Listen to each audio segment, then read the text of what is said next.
thing that hurts me the most is that I have to watch the NBA Finals. I wanted to back him up so bad. From his point of view, being a USA athlete, I think he's right. And they have world champion on their head. He just came across as flagrantly ignorant, and that needs to be said. But at the same time, like, I think you have a right being in the best. World champion of what? I don't think in any other sport you are called the world champion. The United States?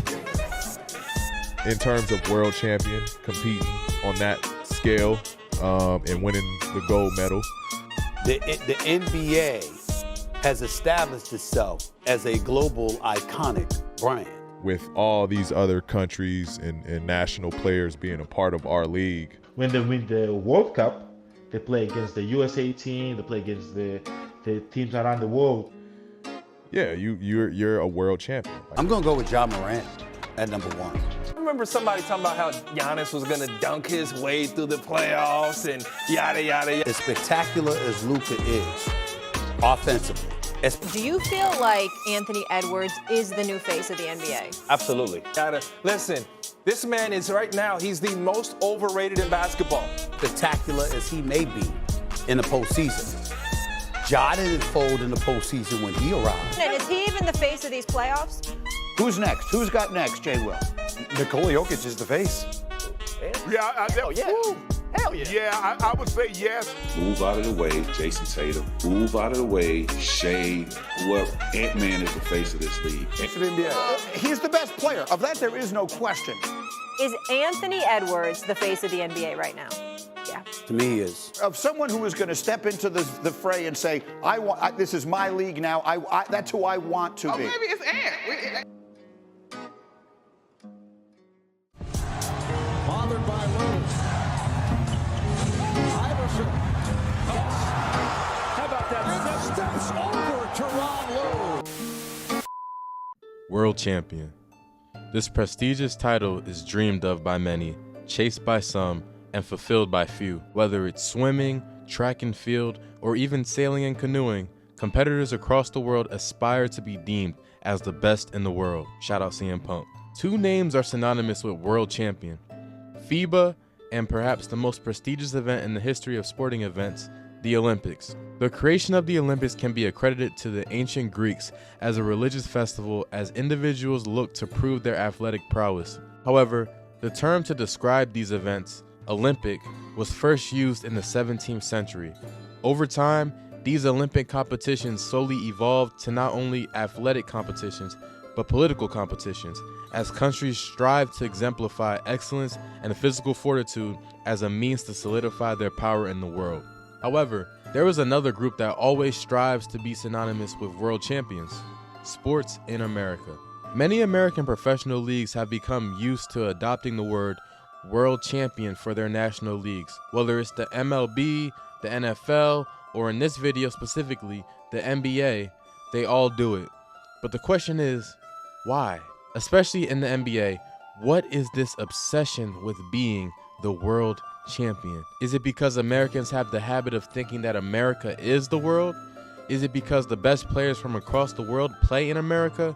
Or is it just a simple name that shouldn't be heavily scrutinized? Or is it all the above? If you chose option A and B, you get a prize in the form of... You are my sunshine, my only sunshine. Yes, it is true that many of the best players across the world attempt to play in the NBA, but the NBA is not the world, simply because the teams are not divided by nationalities. You will never see a team of only Frenchmen, Serbian men, or Australian men. However, this is what makes the Olympics and FIBA World Cup the World Championship. It divides teams by nationalities, with the best players of each nation facing each other. Still, the NBA and its Larry O'Brien trophy have always had a problem with conforming to the fact that the NBA is only in America, and because teams aren't divided by nationality, it isn't the world.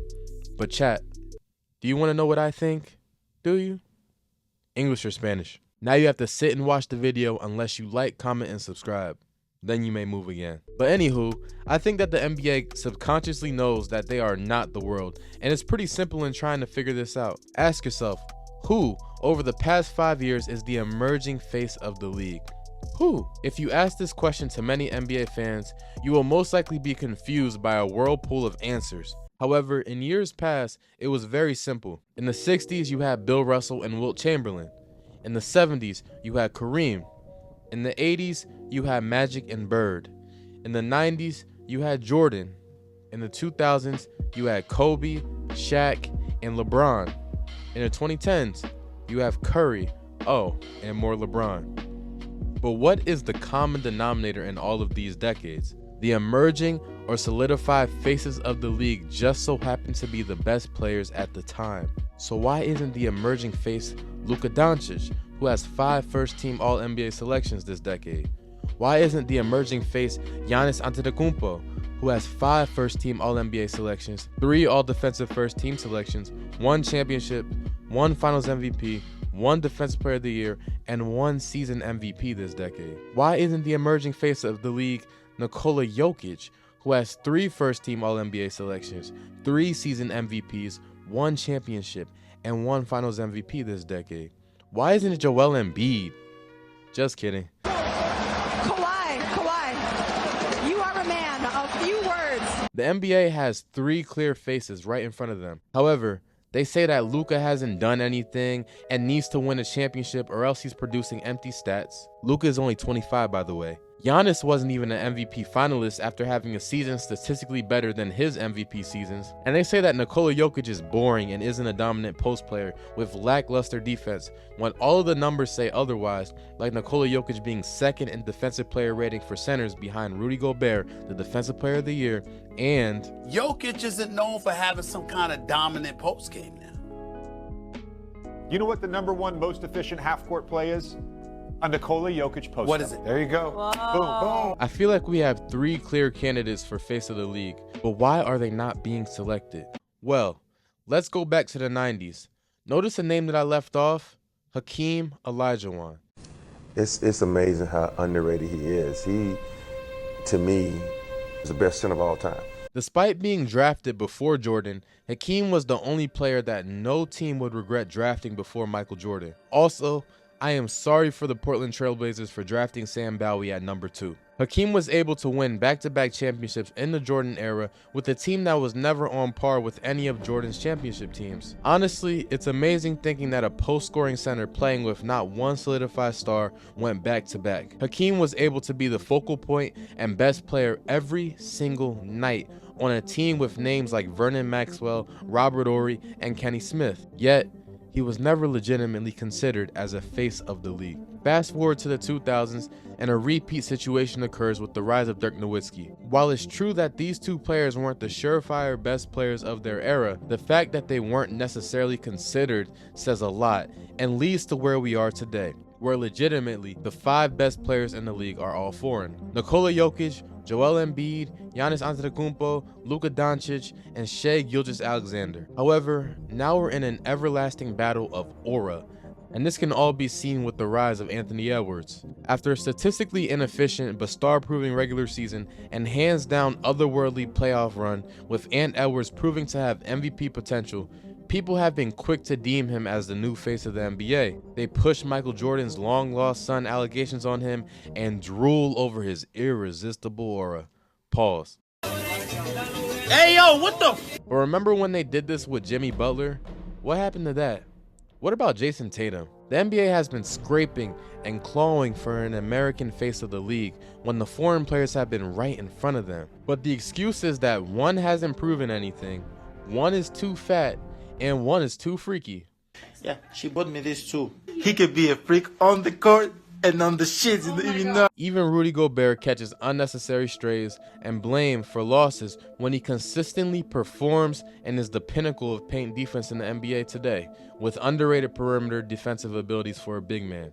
Yet, a few good games by Nikola Jokic in a series where Rudy Gobert was holding him to under 50% shooting as his primary defender, and everyone is saying that he sucks. Big Frenchman is sitting on that podium, speaking his native language. We need to do this. You need to get a stop. Where was this behavior when Bam Adebayo, Anthony Davis, Mitchell Robinson, and Joel Embiid were all getting cooked by Jokic?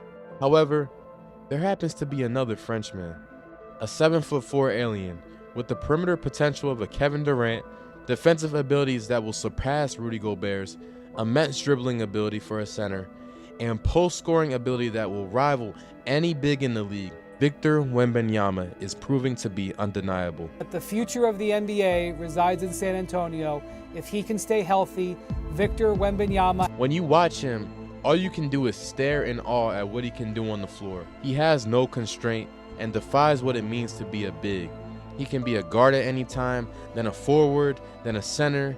It all depends on what he wants to do and how he wants to play. He has given superstars and all NBA talent a run for their money and will only get better. And in a few years, maybe, just maybe, we will see the NBA finally accept a foreign superstar as the face of the league.